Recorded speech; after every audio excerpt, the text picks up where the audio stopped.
ભરૂચના ઝઘડિયા ખાતે આવેલ દુમાલપુર ગામે વર્ષો જૂના પીપળાના વૃક્ષ કાપી કાઢતા ગ્રામજનો ભરાયા રોષે।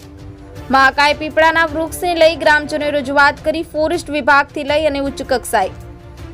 દુમાલપુર ગ્રામ પંચાયત હદમાં આવેલ મહાકાય પીપળાના વૃક્ષને પરવાનગી વિના કાપી કાઢતા ગ્રામજનો ભરાયા હતા રોષે। જોકે પીપળાના વૃક્ષની કાપણી અટકાવી કાપવાની પરવાનગી માંગતા લાકડાની દાણચોરી કરનાર ટેમ્પો લઈને ભાગી છૂટ્યા હતા। પીપળાના વૃક્ષને કપાવનાર સામે કાર્યવાહી કરવા માટે ગ્રામજનોએ મામલતદાર સહિત ફોરેસ્ટ વિભાગને કરી લેખિત રજૂઆત। વૃક્ષ કપાવનાર સોલાર પેનલના માલિક સંજય પટેલ, મનીષા પટેલ, અમૃત પટેલ, પ્રીતિ પટેલ, શ્વેતલ પટેલ, ટ્વિંકલ પટેલ, સુધીર પટેલ સહિત લાકડાની દાણચોરી કરનાર પુષ્પારાજ વિરુદ્ધ પણ લેખિત રજૂઆત કરી કાર્યવાહી માટે કરાઈ માંગ। ગ્રામજનોની માંગણીને નહીં સંતોષવાય તો ગ્રામજનોએ આંદોલન કરવાની આપી હતી ચીમકી। હવે જોવું એ રહ્યું કે ગ્રામજનોની માંગણીને ધ્યાને લઈ પીપળાના વૃક્ષને કપાવનાર સહિત લાકડાની દાણચોરી કરનાર વિરુદ્ધ કાર્યવાહી હાથ ધરવામાં આવશે કે પછી ભીનું સંકેલાઈ જશે। Bureau chief Shashikant Vasava.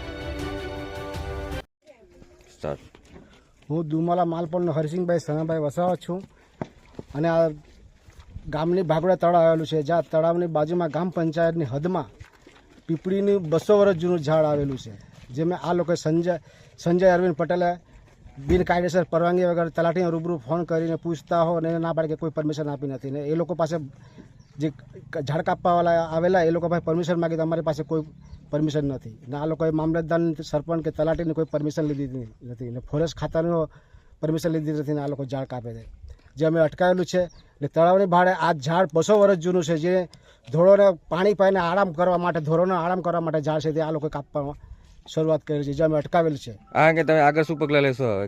અમે કલેક્ટર અને મામલતદારને જાણ કરીશું અને જે કંઈ કાયદાકીય રીતે થશે એ અમે કરીશું। ફોરેસ્ટ વિભાગને જાણ કરી હવે જાણ કરીશું અમે। આ માટે જો સરકાર વ્યવસ્થિત પગલાં લે તો જન આંદોલન કરીશું।